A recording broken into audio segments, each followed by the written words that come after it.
আসসালামু আলাইকুম। আজ আমি ৫০০ টাকা দামের একটা কেক মাত্র ১০০ টাকা খরচ করে বানিয়ে দেখাবো লেমন কেক। দেখুন কতটা স্পঞ্জি এই কেকটা আর একদমই সফট, খেতে খুবই সুস্বাদু হয়ে থাকে। চলুন তাহলে রেসিপিটা শুরু করি। এখানে একটা লেবু নিয়েছি, এটা একটু কিছুটা সবুজ অংশ আমি একটু গ্রেড করে নিয়ে নিলাম। হাফ চা চামচের মতো হবে। আর লেবুটাকে কেটে রসগুলো বের করে নিচ্ছি। পুরো লেবুর রসটাই নিতে হবে। এখানে আমি নিয়ে নিচ্ছি কিছুটা food colour, green food colour নিয়ে নিলাম হাফ চা চামচ। এখানে ১ কাপ ময়দা নিয়ে নিচ্ছি। চেলে নিতে হবে ময়দাটাকে। আর এখান থেকে ১ কাপ থেকে ১ টেবিল চামচ ময়দা আমি তুলে নিচ্ছি।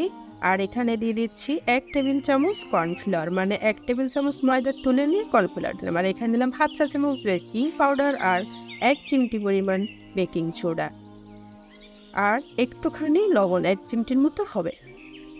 আর দিচ্ছি ১ টেবিল চামচ গুঁড়ো দুধ। একটু ভালো করে চেলে নিলাম। আর দিয়ে দিচ্ছি ডিম। ডিমের সাদা অংশটা আগে নিয়ে নিচ্ছি, কুসুমটাকে সরিয়ে রাখতেছি, পরে ব্যবহার করব। ৪টা ডিমের কুসুম সরিয়ে নিয়ে সাদা অংশ আমি বিট করে নিচ্ছি। আর ১৫ কাপ চিনি অল্প অল্প করে দিয়ে বিট করেছি। এখন আমি ডিমের কুসুমগুলো একটা একটা করে বিট করে নিচ্ছি। বিট করা হয়ে গিয়েছে, এখন দিয়ে দিচ্ছি চেলে নেওয়া ময়দাটা অল্প অল্প করে দিচ্ছি। আর দিয়ে আমি এটাকে একটু ভালো করে ঠিক এভাবে করে ব্যাটারটা তৈরি করে নিতে হবে। এক সাইড থেকে ঘুরিয়ে নিতে হবে, ২ সাইড থেকে কিন্তু ঘোরা যাবে না।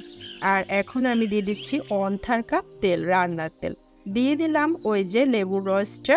আর দিয়ে দিলাম হাফ চা চামচের মতো এসেন্স, লেমন এসেন্স। এখন এখানে একটা মোল্ডে আমি কিছুটা তেল ব্রাশ করে নিয়ে একটা হোয়াইট পেপার কেটে দিয়ে দিচ্ছি। দিয়ে দিচ্ছি ব্যাটারটা। একটু উঁচু থেকে ঢেলে নিয়েছি, একটু ট্যাপ করে নিচ্ছি বক্সটা।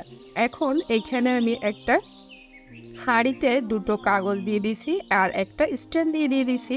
দেওয়ার পরে এখন মোলটাকে বসিয়ে দিয়ে ১ ঘন্টার জন্য আমি এখানে চুলার আঁচটা একদমই ছোট করে রেখে বসিয়ে রেখে দিব ১ ঘন্টা। ১ ঘন্টা পর কিন্তু আমার কেকটা তৈরি হয়ে গেছে। একটু আমি একটা কাঠির সাহায্যে দেখিয়ে দিচ্ছি, দেখুন কেকটা কিন্তু রেডি। এখন এটাকে ঠান্ডা করে নিতে হবে। আমি একটা প্লাস্টিক র্যাপার দিয়ে ঠান্ডা হওয়ার জন্য রেখে দিলাম এখানে। ঠান্ডা হওয়ার পরে র্যাপারটা খুলে এটাকে মোল্ড আউট করে নিচ্ছি, বের করে নিলাম। আর এখানে আমি কিছু সুগার বল দিয়ে একটু সাজিয়ে দেখাচ্ছি। এটা চাইলে আপনি ক্রিম দিয়ে ডেকোরেশন করতে পারেন, তাতে কিন্তু আরও মজা হবে। আমি এমনি এটাকে কেটে খেয়ে নেব। আর যদি ভিডিও ভালো লেগে থাকে তাহলে একটা লাইক দিয়ে দেবেন আর একটু শেয়ার করে দেবেন। আল্লাহ হাফেজ।